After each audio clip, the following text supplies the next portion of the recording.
Young Martin Luther King Jr., I Have a Dream, written by Joanne Mattern, illustrated by Alan Eitzen. Martin Luther King Jr. was a great American. He led black people in their struggle to win the same rights that white people have. Martin Luther King Jr. was born in Atlanta, Georgia, on January 15, 1929. His family called him ML. The King family spent a lot of time in church. Reverend King was the pastor of Ebenezer Baptist Church. ML loved to sit and listen to his father preach. ML loved sports, too. He and his friends played football, baseball, and basketball. ML was one of the best players. One day, when ML was 6 years old, his friend's mother told him he could not play with her sons anymore. "We're white, and you're colored," she said. ML went home crying. He didn't understand why the color of his skin should make a difference to anyone. ML's mother gave him a hug. Then she told him a story.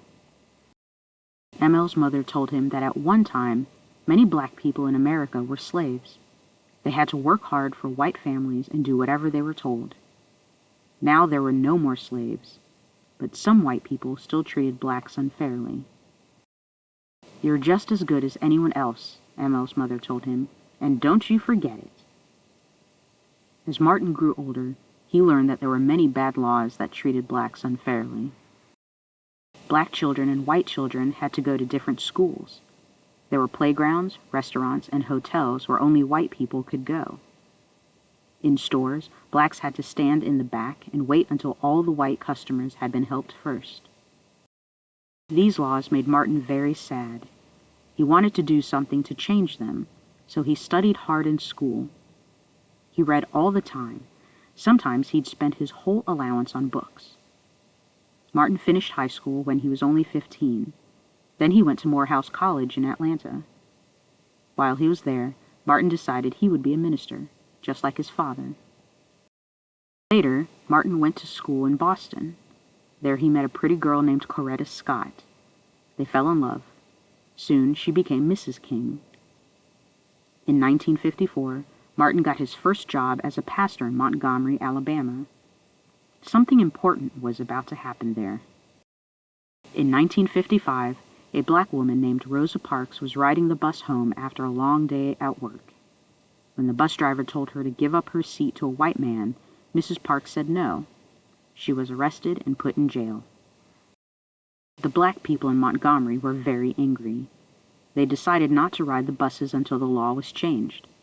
Martin helped lead this protest.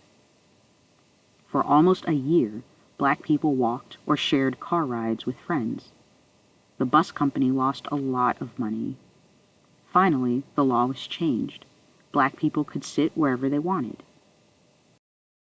After that, Martin led protests all over the South.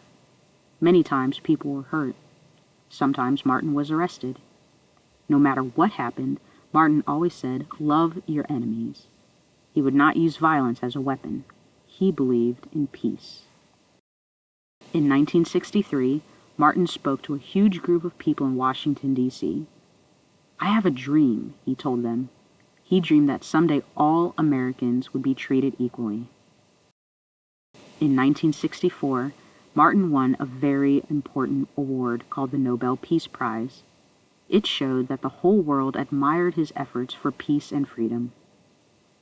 Sadly, not everyone believed in peace. On April 4, 1968, a man killed Martin outside his motel room in Memphis, Tennessee. Martin Luther King Jr. had helped to change many unfair laws, and he showed all Americans how important it is to love and respect each other.